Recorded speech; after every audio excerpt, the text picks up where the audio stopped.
bonjour. Bonjour. Et bienvenue donc sur Mesartio. Nous sommes au Champ de Mars aujourd'hui. Le soleil a enfin pointé son nez, c'est l'été indien. Nous allons en profiter pour discuter avec monsieur Alain Quinfac. Nous l'avons vu récemment sur Facebook en train de faire du djembé et nous nous sommes demandé, mais il est devenu un artiste confirmé ou pas? Donc on a voulu en savoir un peu plus et nous savons qu'il a beaucoup de casquettes. Et voilà, on va faire la connaissance d'Alain Quinfac. Bienvenue sur notre chaîne et merci de nous avoir accordé cet entretien. Merci de me donner l'honneur de passer pour un artiste, mais oui, on est, comme disait quelqu'un, souvent on est artiste sans le savoir. Peut-être que c'est mon cas et donc c'est un plaisir de pouvoir changer avec vous sur le sujet. Merci beaucoup. Voilà, donc oui, je disais que comme les chats, j'ai plusieurs vies, hein, j'essaye souvent de les résumer en quelques-unes. J'ai fait des études comme il fallait faire des études comme tout enfant, plus ou moins sage. Après, j'aurais voulu au départ être dans le milieu du sport. Mais les parents africains trouvaient que c'était manquer d'ambition que de se cantonner au sport dans ces années-là. Quelles années? Là, je suis de la génération des années 60. D'accord. Donc, ce qui veut dire qu'à cette époque, les parents rêvent d'avoir un administrateur civil, un médecin, un ingénieur. Cette époque, en effet, oui. Oh oui, on veut pas, passe on rêve pas de, d'abord. voilà, passe ton bac et les grandes études. Donc on n'est pas pressé de vouloir avoir quelqu'un qui veut se lancer dans le sport. Même être professeur de sport, ce n'était pas très ambitieux comme prétention. Donc ce qui fait que, oui, pour faire plaisir aux parents, j'ai fait une fac de droit. D'accord. J'ai fait une fac de droit, j'ai une maîtrise en droit. Carrément. Oui, après, Formidable. je dis, bon ben voilà, je pense que j'ai suffisamment fait plaisir aux parents. J'ai arrêté donc de leur faire plaisir et le hasard m'a mis sur le chemin de la presse. Je me suis retrouvé, encore là, je fais court, parce qu'entre-temps, j'ai eu une carrière de dirigeant responsable commercial. Ah oui? Oh oui. Dans quel domaine? Je travaillais j'étais directeur commercial d'une industrie qui faisait des éponges ménagères. Waouh! Voilà, donc j'étais directeur commercial et pour vous dire, j'étais même devenu... J'étais même devenu un des principaux responsables de l'association des cadres dirigeants commerciaux du Cameroun dans les années 89-90. Un petit coucou au Cameroun. Dans quelle ville vous étiez basé du coup? À Douala. Très bien. À Douala. Et donc, mon entreprise vendait des éponges ménagères métalliques. Métallique. Voilà. Et donc, c'est ça exactement. Et donc, c'est à ce moment-là que j'accompagne un ami d'enfance, Benjamin Zébazé, qui travaille sur un projet de création d'un journal qui connaîtra un succès très rapide, Challenge Hebdo. Et donc, il s'est lancé en même temps dans la création d'une imprimerie. L'imprimerie a marché aussi, a connu aussi une ascension fulgurante. Donc, il s'est dit qu'il ne pouvait pas gérer les deux structures. Il m'a demandé de venir donc diriger le journal et me voilà donc parti du commercial pour le milieu de la presse. Et comme vous avez fait du droit, vous avez eu la fibre journalistique peut-être, c'est ça? Au début, ça n'a pas été facile parce que quand je suis arrivé dans le milieu de la presse, je me suis dit diriger des journalistes sans légitimité, peut-être que ça ne passera pas. Et je ne peux pas être dans le milieu de la presse si moi-même je n'écris pas. Donc j'ai commencé à écrire des articles qui étaient jugés trop juridiques, qui avaient l'air trop pas académiques et pas assez, voilà, trop techniques. Et là, ça m'avait un peu perturbé, donc je me suis dit, bon, il va falloir que je trouve un style. À ce sujet d'ailleurs, c'était les années un peu de braise par rapport à la démocratisation au Cameroun. Exact. Hein? Et comment vous vous sentiez par rapport à cette écriture journalistique justement sur des sujets chauds et brûlants? Vous étiez plutôt en train de chercher à faire de la pédagogie ou bien vous vouliez aller dans les faits, machin truc? Non, on s'est trouvé directement en ligne de front. C'est-à-dire que une des raisons qui avait poussé Benjamin Zévazé à se lancer dans la presse, c'était un sentiment d'injustice. Injustice vis-à-vis des pouvoirs, comme on disait, des pouvoirs publics. Et il avait senti qu'il n'y avait pas les droits, les droits des citoyens n'étaient pas respectés et que tout détenteur de la force publique en abusait un peu. Donc il en avait été victime et il s'est dit la seule façon de pouvoir lutter contre ça, c'était de dénoncer.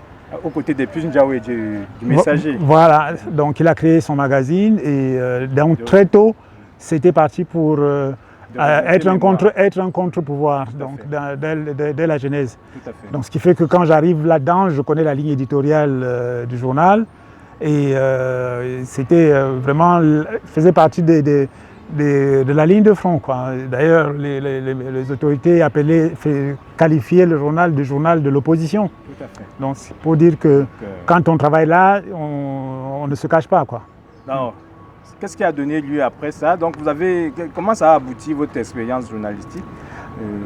Elle a été très passionnante, très riche, parce que ça m'a permis de vivre des situations et des choses que j'aurais pas connues par ailleurs. Tout à fait.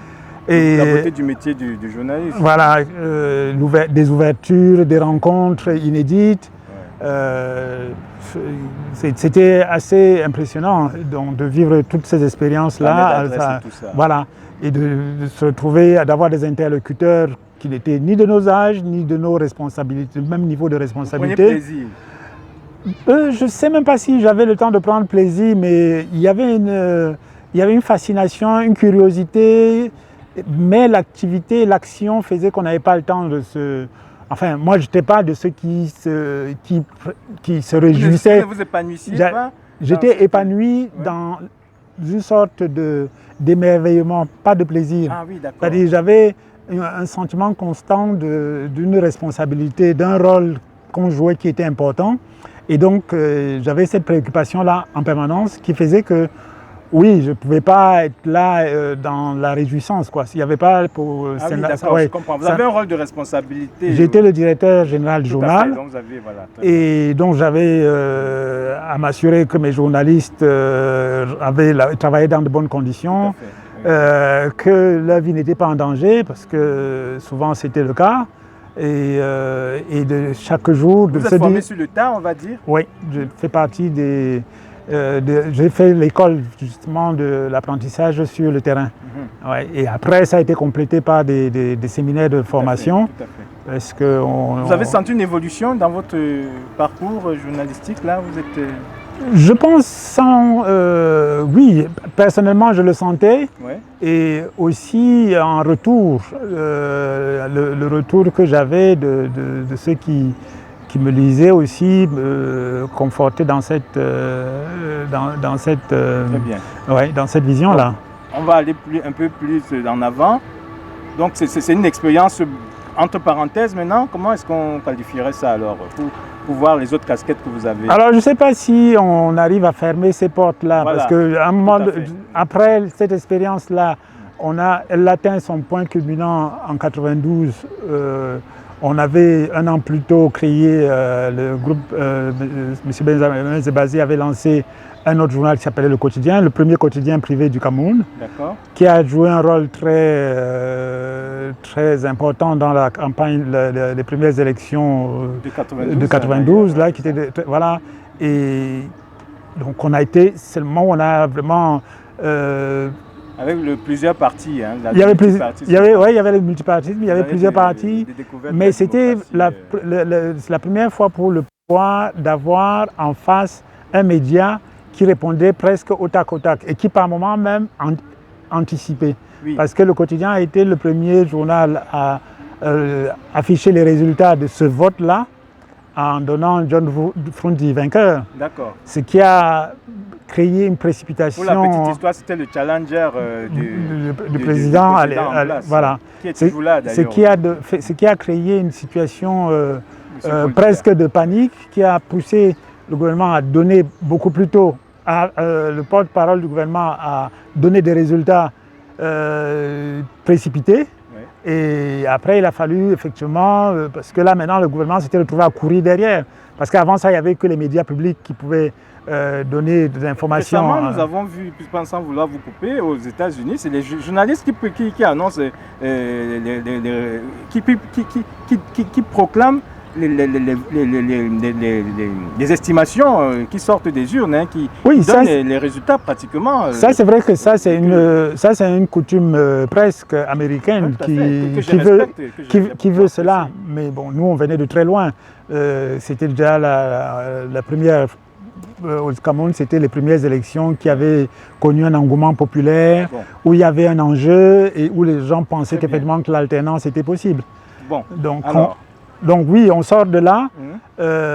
Entre-temps, il y avait eu la tripartite qui fait qu'on a eu la presse est rentrée dans une crise. Après ce résultat-là, il y avait comme une chape de plomb qui était tombée sur et les journalistes. Et puis quand on est très engagé, forcément, et les journalistes et les lecteurs, et ce qui fait que la presse est rentrée dans une crise sans souci. Par rapport à vous alors, donc, il faut qu'on avance. Ça vous a influencé, ça a influencé votre parcours, c'est ça?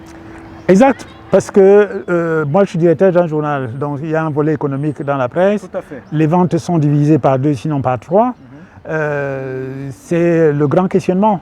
Moi, mon analyse était qu'il fallait qu'on repense cela, qu'on voit comment est-ce qu'on peut maintenant sortir du rôle offensif, engagé que l'on avait, parce qu'on avait un lectorat qui s'était divisé du fait de nos tirs à boulet rouge sur les opposants qui s'étaient presque ralliés à la fameuse tripartite. Donc on a perdu un certain nombre de nos lecteurs, de nos propres lecteurs. Et alors, ma stratégie en tant que manager, c'était de trouver un angle qui permette de ne pas blesser ces lecteurs-là, qui en réalité avaient la même fibre que nous. Est-ce que vous avez été suivi Ben non, c'est pour ça que je dis que c'était ça. Donc à partir de ce moment-là, avec le propriétaire du journal qui était donc M. Zébazé, on n'a pas été d'accord sur la ligne. Voilà. Bon, j'ai tiré les conclusions de cela. Je ne pouvais pas rester dans une ligne, dans une approche. Là, on ne parle vraiment de management. Hein. Je ne pouvais pas être dans une approche managériale dans laquelle je ne me sentais pas à l'aise. Et je lui ai présenté ma démission. Donc j'ai eu un passage à vide de 2 semaines. Je suis allé me reposer au Congo-Brazzaville où pendant les 2 semaines, je me suis dit mais qu'est-ce que je vais faire? Et bon, c'était une grande époque aussi de transition au Congo. Et je sentais que j'avais envie de couvrir ça, de suivre ça. Donc sans m'en rendre compte, je me suis mis en fait à travailler pendant que j'étais là, à collecter des informations, à réaliser des interviews. Mais quand je suis rentré, je me suis dit je ne vais pas refaire un journal local, un journal national.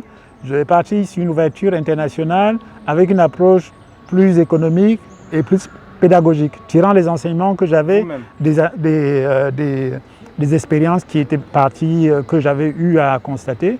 Et donc j'ai lancé un journal qui s'appelait La Sentinelle. Très bien. Voilà. C'était pour expliquer comment s'est passé la chanson. Vous êtes le promoteur de La Sentinelle. Voilà, oui. Et aujourd'hui, donc, La Sentinelle, qu'est-ce que ça devient? Alors La Sentinelle, pendant une dizaine d'années, donc de 90 à 2000, a été un journal économique qui était donc pas très populaire parce que ça s'était positionné en économie et que l'économie c'est pas ce qui joue l'actualité politique. Voilà. Mais on avait trouvé un créneau, un lectorat qui nous permettait de vivre. Et seulement fin des années 90, là on approche des années 2000, c'est vraiment la crise dans le milieu le papier de plus en plus cher, et les recettes publicitaires de moins en moins présentes, les ventes qui continuent de baisser. Et c'est là que, plutôt que de se compromettre, j'ai pris du recul et je suis venu en France. Qu'est-ce que vous entendez par se compromettre?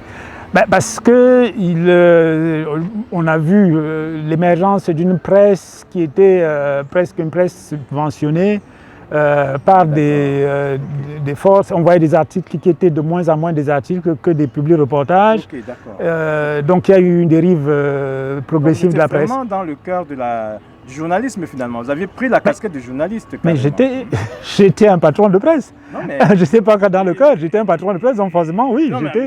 J'étais un des acteurs. Votre propre journal. Oui, j'étais un des acteurs clés de la presse.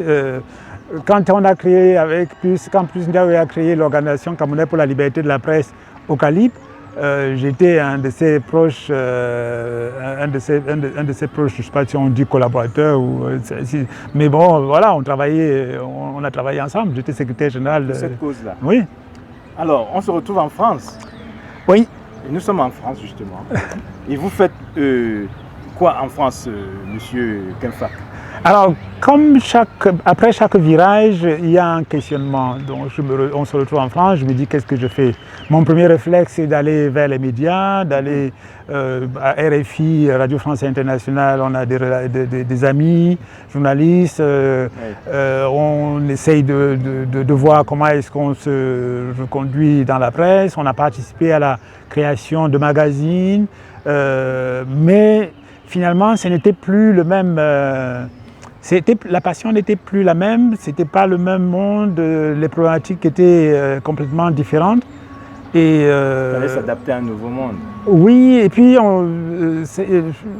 j'arrivais plus à trouver une fibre. Au Cameroun, autant le sentiment de se battre pour faire avancer des idées, de participer à quelque chose qui faisait bouger, ça allait.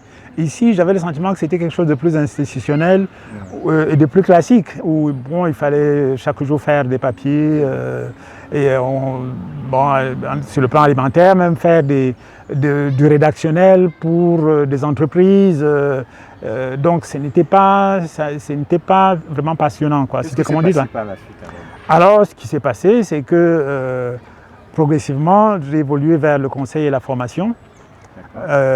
Et donc à partir de ce moment-là, j'ai développé, en parallèle à cela, une association qui s'appelle Valeurs d'Afrique. Valeurs d'Afrique, qui me permettait effectivement de donner un sens à ce que je faisais et un sens à ma présence ici. Qui était donc, les objectifs, c'était de promouvoir quelque chose que l'Afrique a apporté dans un monde qui se mondialisait, qui se globalisait.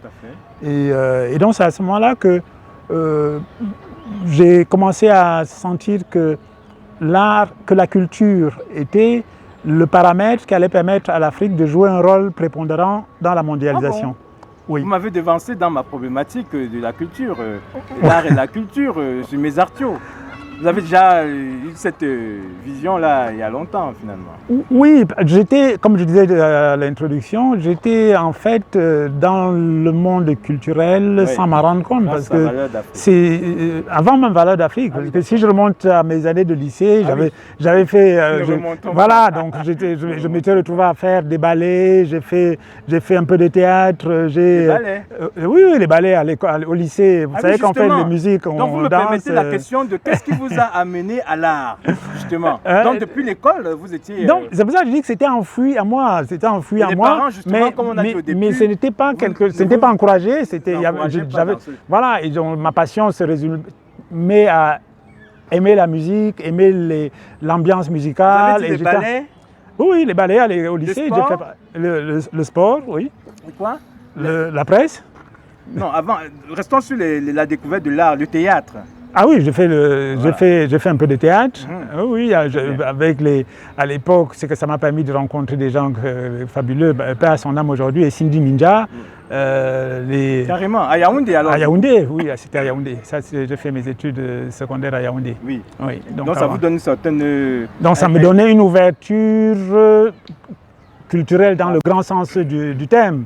C'est-à-dire que je n'étais pas focalisé sur les livres au programme scolaire, quoi. Donc je lisais ouvert. Voilà, je lisais beaucoup. Donc ici là, la Valeurs d'Afrique vous a permis de renouer avec cette fibre que vous aviez déjà. Voilà, donc quand j'arrive ici, effectivement, je m'interroge sur ma présence ici et sur quel sens je pouvais donner à ma présence ici.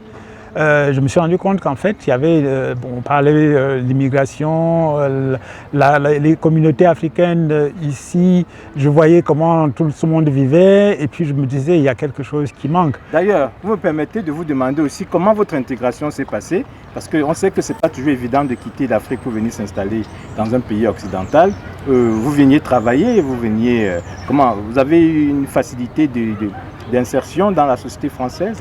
Oui, il faut dire que le fait d'avoir, ce que je n'ai pas dit, c'est qu'après mes études à l'université au Cameroun, je suis revenu en France pour une spécialisation en relations internationales. Ah, carrément. Ouais. Voilà, donc j'ai passé 3 années d'études en France. Ça vous permet vraiment de vous et quand je suis parti, donc quand je suis revenu, j'avais aucun mal à me réintégrer. Et puis ce que je peux dire, c'est que les différentes cordes, notamment par exemple la corde sportive, faisait que j'avais un peu compris, j'avais intégré les codes de la vie occidentale, oui. Donc, et la vie associative. C'est-à-dire que je ne me limitais pas à la communauté africaine, voilà. À la communauté camerounaise. Voilà. Je suis inscrit dans un club de judo dont je rencontre des personnes d'autres horizons. Je participe à la vie. C'est ça? Oui.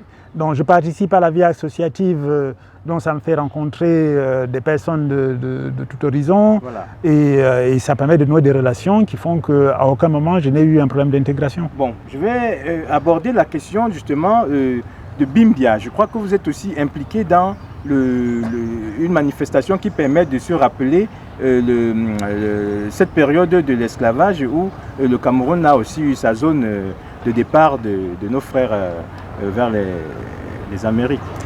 Alors ça c'est un point très important dans mon parcours récent parce qu'il se trouve que en 2015, c'est un lien total avec la culture. Je suis au Cameroun pour des funérailles organisées par un ami. Et après les funérailles, les cérémonies, le lendemain, il y a des amis qui disent on ira visiter le site de Bimbia. À ce moment-là, franchement, Bimbia, je le connais, j'entends parler, mais je ne sais pas exactement où ça se trouve. J'ai vu quelques photos sur Facebook avec des vestiges, mais je n'ai pas eu le temps ni la curiosité d'essayer vraiment de savoir de quoi il retourne. Et donc quand il dit on va faire, et moi comme j'ai un côté aventurier, tout de suite j'ai dit oui je m'inscris, je vais y aller. Et puis après nous sommes à Tchang, et puis après quelqu'un sur ma table me demande mais au fait tu vas y aller mais c'est où? Je dis à Tchang, à l'ouest du Cameroun. Oui, et je lui dis mais au fait ouais je sais pas, mais je demande le lieu de rencontre. Quand on me dit bon ben le lieu de rencontre c'est à Limbé, à ce moment-là c'est dans le sud-ouest du Cameroun.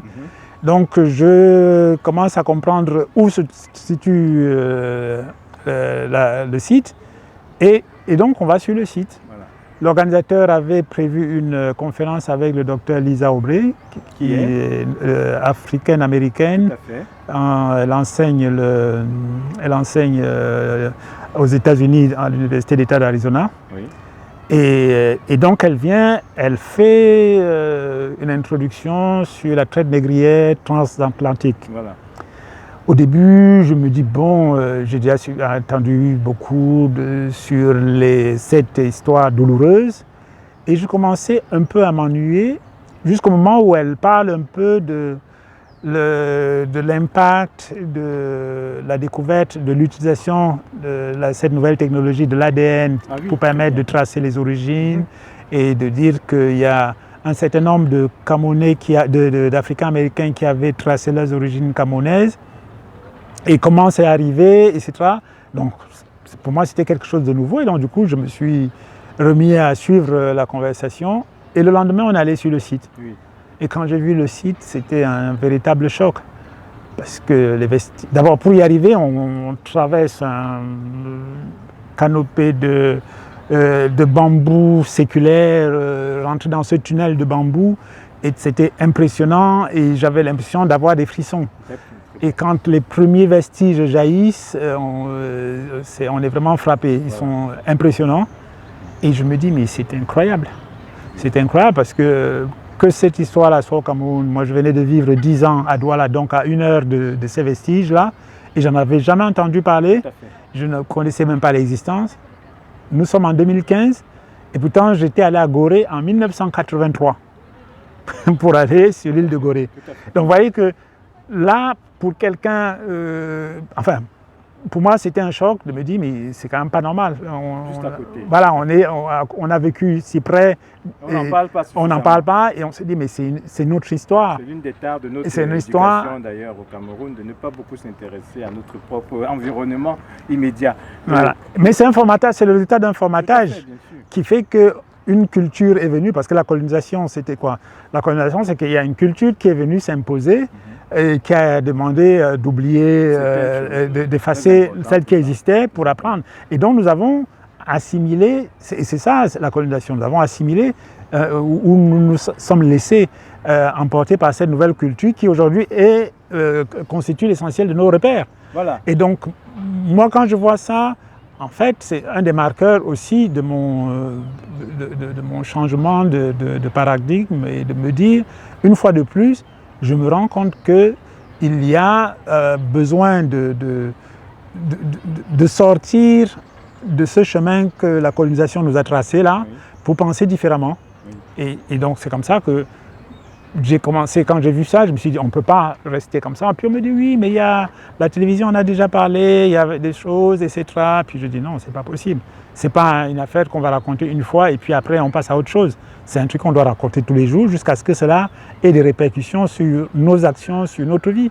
Très bien. Et voilà pourquoi est-ce qu'aujourd'hui je suis engagé donc dans la promotion de ce site de Bimbia qui m'a permis de monter des supports, donc une exposition, un magazine, une édition spéciale, parce qu'entre-temps je m'étais remis à la presse avec un magazine qui s'appelle Village d'Afrique. Oui.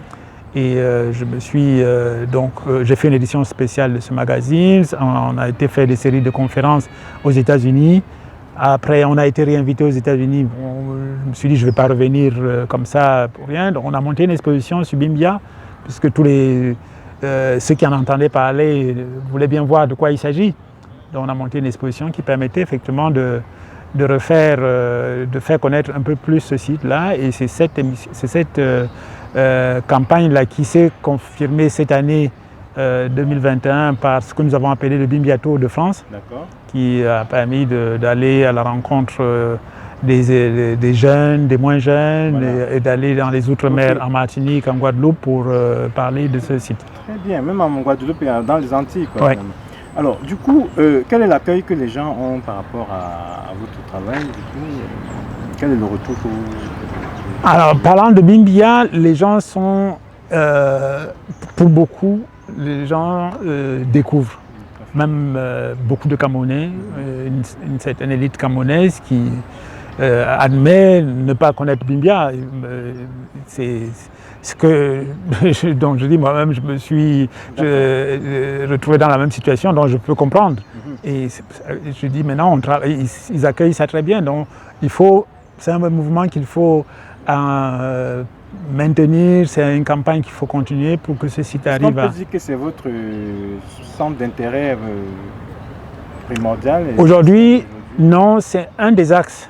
Ouais, c'est un des axes sur lesquels je travaille, parce que pour moi, le véritable axe, c'est de promouvoir la culture africaine et le patrimoine, le patrimoine culturel africain, que ce soit culture ou que ce soit le patrimoine naturel. Parce que c'est ça que nous avons. Qu'est-ce que vous entendez par là? C'est-à-dire que l'environnement, comme je disais, la colonisation nous a fait croire que nous devons faire comme le colon. Voilà. Ce qui veut dire que pour beaucoup de nos élites, le point d'arrivée, c'est quand on a une maison moderne, comme on le dit entre guillemets le mot moderne, on a une belle voiture et puis on peut voyager à l'étranger et puis envoyer des images de l'étranger. Nous sommes au pied de la Tour Eiffel. Ça, c'était l'emblème de la réussite. On fait une photo pour montrer que voilà, ça y est, je suis à la Tour Eiffel. Alors, et moi, je suis passé dans le chemin inverse et de dire que dans nos villages, il y a de belles choses. Et donc, j'ai passé ces 20 dernières années de ma vie à aller explorer les villages pour montrer des images de belles choses qu'on peut découvrir dans les villages. Grâce à votre activité associative et professionnelle aussi, parce que pour pouvoir financer cela, il faut trouver un lien entre les deux. Donc faire du conseil et de la formation, et c'est un peu ça, aussi. Oui, on former des jeunes aujourd'hui, parce qu'on veut montrer que le schéma de l'Afrique, c'est quoi aujourd'hui? Surpopulation des grandes villes, immigration clandestine. C'est-à-dire qu'on commence par l'exode rural, on surpeuple les grandes villes. Dans les grandes villes, on n'a pas de boulot et on rêve que de partir par tous les moyens. Voilà. Et dans chaque année, des milliers de morts qui essaient soit dans le désert, soit dans la Méditerranée. Donc on s'est dit, il faudrait montrer quand même aux jeunes, voilà, il faut montrer aux jeunes d'autres possibilités. Et les villages proposent d'autres choses aux jeunes. Et pour y arriver, il faut que l'économie dans les villages bouge. Et il se trouve qu'aujourd'hui, la globalisation, la mondialisation, ça veut dire quoi? Ça veut dire qu'il faut aller chercher le besoin ou chercher l'argent là où il est, mais pas seulement aller cueillir avec les poches, mais en se rendant attractif pour que celui qui a l'argent ait envie de venir le dépenser sur notre territoire. Donc la stratégie qu'on a mise en place, c'était de dire on développe l'attractivité des villages, on fait la promotion des villages et on donne envie aux Occidentaux qui, eux, maintenant ont envie de découvrir de nouvelles choses, de venir dans les villages et donc de dépenser... Le tourisme auprès de l'habitant. C'est cela, donc le tourisme solidaire ou responsable. Donc c'était des thématiques en vogue et donc nous sommes dit ça c'est une solution pour développer les villages. Et donc nous sommes lancés là-dedans, et on s'est rendu compte qu'il y avait un besoin criard de formation locale. On a commencé à former des jeunes et à faire partie des groupes de touristes. À l'accueil, c'est ça? À l'accueil, à divers métiers, guides, restaurateurs, animateurs. Ça offre un panoplie incroyable. Oui. Donc ça vous donne de l'occupation. C'est donc, voilà, comme vous dites, vous avez plusieurs centres d'intérêt. Oui. Mais on ne va pas se séparer sans que vous nous parliez donc de cette initiation au djembé. Hein? Le djembé, on appelle ça tam-tam en Afrique. Qu'est-ce qui s'est passé?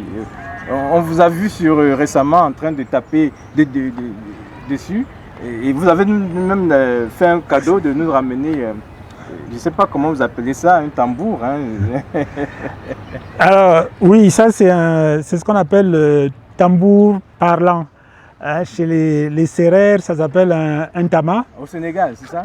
Oui, mais aussi chez les Peuls du Cameroun, on le trouve. Oui, d'accord, très bien. Moi, je me rappelle quand j'étais jeune, on allait souvent dans les cérémonies avec l'ancien, quand on avait le président Ahidjo, il y avait des danses du Nord et là-dedans, il y avait un monsieur qui...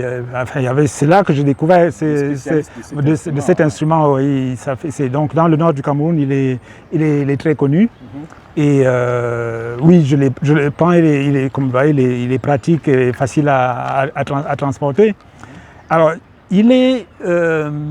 avant de raconter mon histoire sur le djembé et finir avec lui, c'est qu'il est un peu comme un tout petit djembé, mais en fait comme deux djembés en un. Parce qu'il a deux faces, deux extrémités qui sont recouvertes, sur lesquelles on peut jouer en fait. Et comme le djembé, il a des cordes qui permettent de tendre le cuir. Mais à la différence du djembé... les cordes servent à tendre le cuir. Hein. Voilà. C'est vrai que c'était ornemental. Ah non. Voilà. C'est très important. Dans les cordes, parce que... les cordes servent à tendre le cuir. Oui. Et le djembé, la tension est fixe. C'est-à-dire qu'on règle la tension des cordes du djembé. Définitivement. Et pour une fois pour toutes, et on joue un son, on varie maintenant en fonction de la zone de frappe et de l'intensité de frappe, de style de frappe. Alors que lui, en plus de cela, on peut donc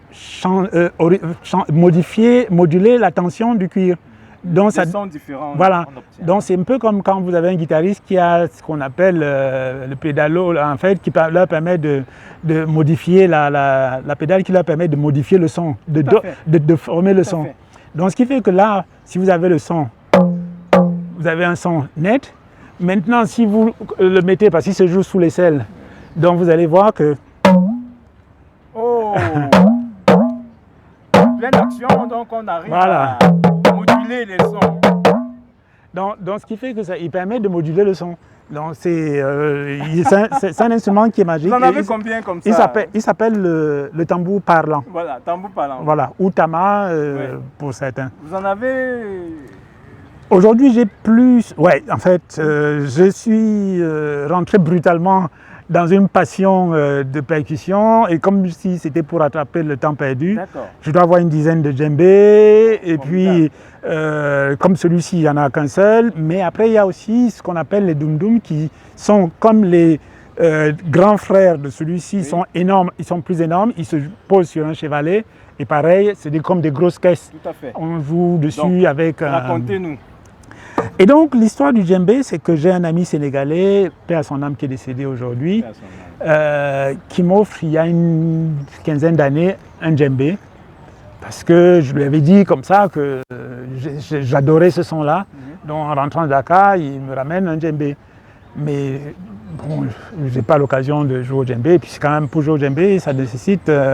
il faut être dans un environnement qui accepte d'être dérangé. Et donc je le mets dans un coin de chez moi et je l'oublie.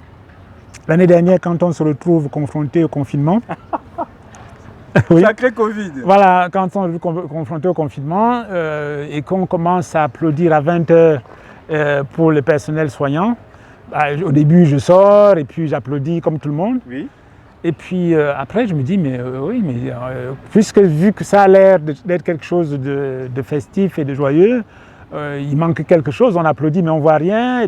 Et donc je me suis dit, mais en plus ça fait mal au bout d'un moment. Donc je me suis dit, il faut pouvoir faire encore plus de bruit. Je ne vais pas prendre des casseroles parce que les casseroles, ça fait plutôt contestataire. Très bien. Et je me suis rappelé donc que j'avais ce djembé qui était là et j'ai pris le djembé et j'ai commencé à frapper dessus. Pendant que les gens applaudissaient. Pendant que les gens applaudissaient. Et les gens se sont mis à applaudir de plus belle, comme si en fait ils avaient un spectacle. Comme s'il y avait un spectacle. Et donc ça m'a amusé pour m'amuser parce que c'était le moment confiné, on partageait beaucoup de choses sur les réseaux sociaux. C'est formidable. Donc je filme cette expérience-là, je la partage et puis les amis réagissent avec encouragement pour certains, avec raillerie pour d'autres, mais en fait c'était un jeu, je me suis retrouvé là-dedans. Seulement au bout de... On ne savait pas que ça allait durer, le confinement allait durer et que il allait falloir tous les soirs assurer un spectacle. Je me suis dit, mais je vais quand même pas tous les soirs taper du n'importe quoi.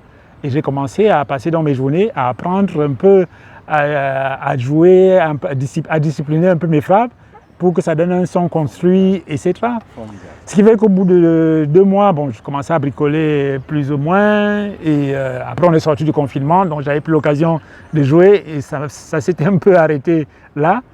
Mais je me suis dit, bon ben, le virus était déjà rentré là. Très bien. Voilà, et je me suis dit, maintenant mon rêve c'est de devenir un bon joueur de djembé. Bravo, félicitations. Et vous vous sentez épanoui avec cet instrument Oui, d'autant plus épanoui que comme je mélange toujours tout ce que je fais, je vous ai dit tantôt que je faisais du conseil et de la formation. Donc maintenant, j'ai intégré, j'ai fait du djembé une technique d'accompagnement pour le développement personnel. Parce que c'est un instrument qui permet d'évacuer le stress d'un côté et c'est un instrument qui permet aussi de travailler la cohésion de groupe.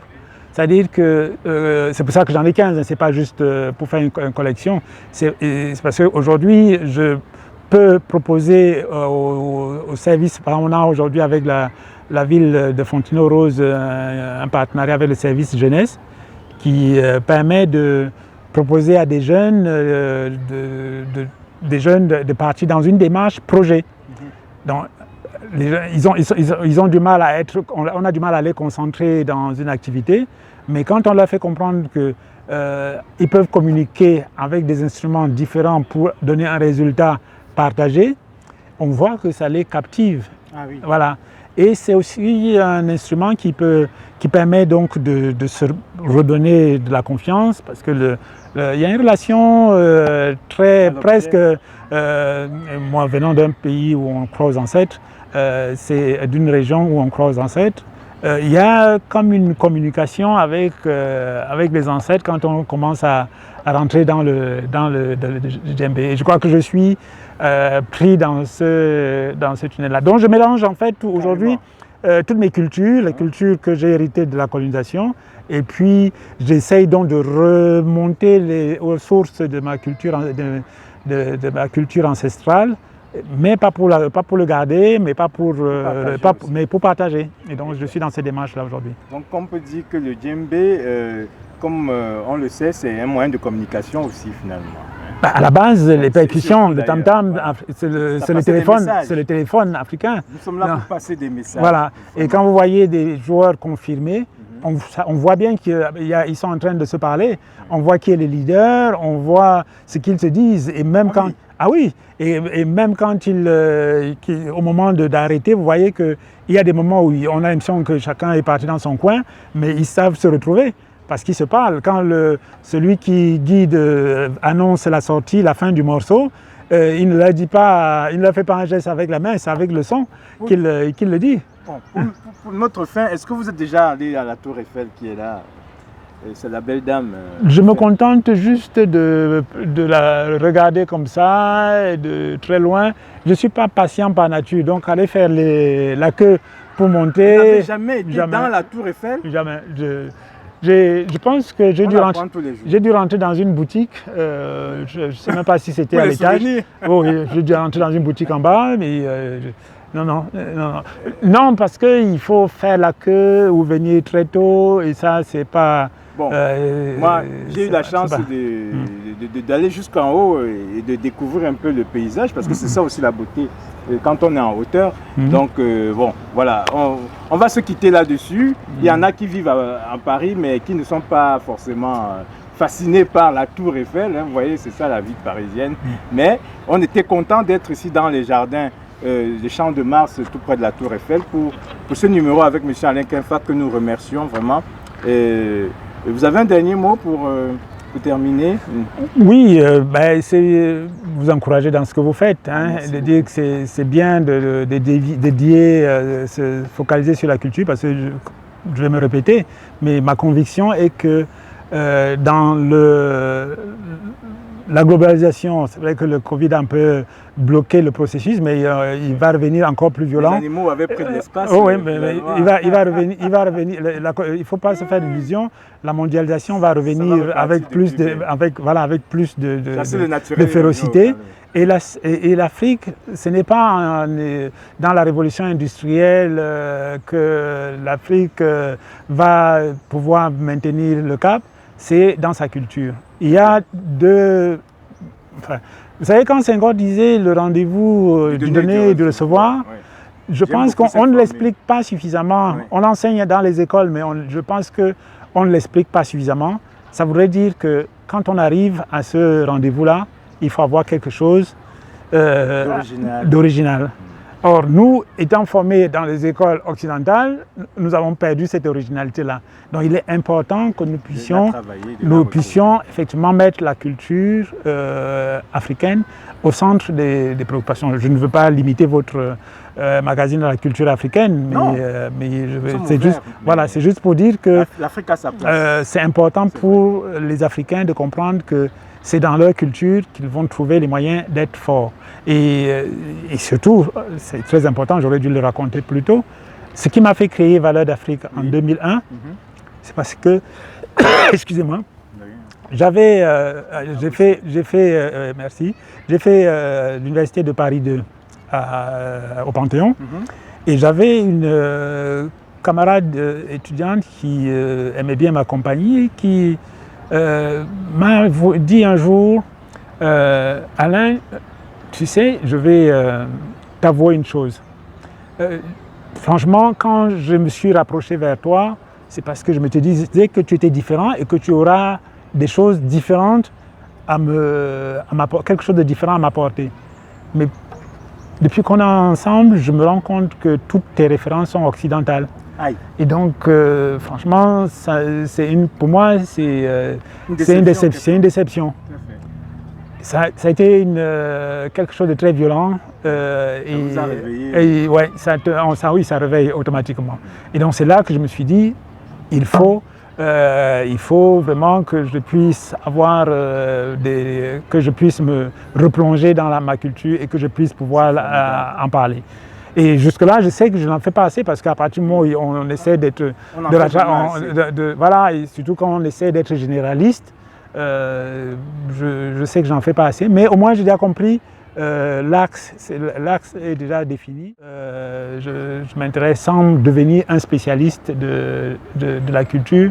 Je sais qu'il faut mettre la culture comme un levier prépondérant. Merci beaucoup. C'est moi. Je crois qu'on va, avec notre émission, justement contribuer à conscientiser davantage sur cette thématique de l'art et de la culture comme étant des leviers, n'est-ce pas, d'épanouissement et de développement, d'organisation d'ailleurs de notre sphère africaine et internationale, mondiale. Nous ne pouvons que vous remercier d'avoir suivi cette rencontre. Nous sommes là pour des rencontres comme celle-ci, pour échanger, et nous comptons sur vous pour liker et partager en vous disant à la prochaine. Au revoir et merci avec un petit son de notre ami. Quand même.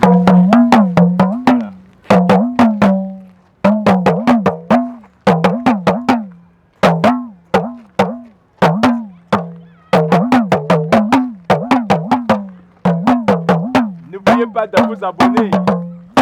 Merci beaucoup. Que vive la culture.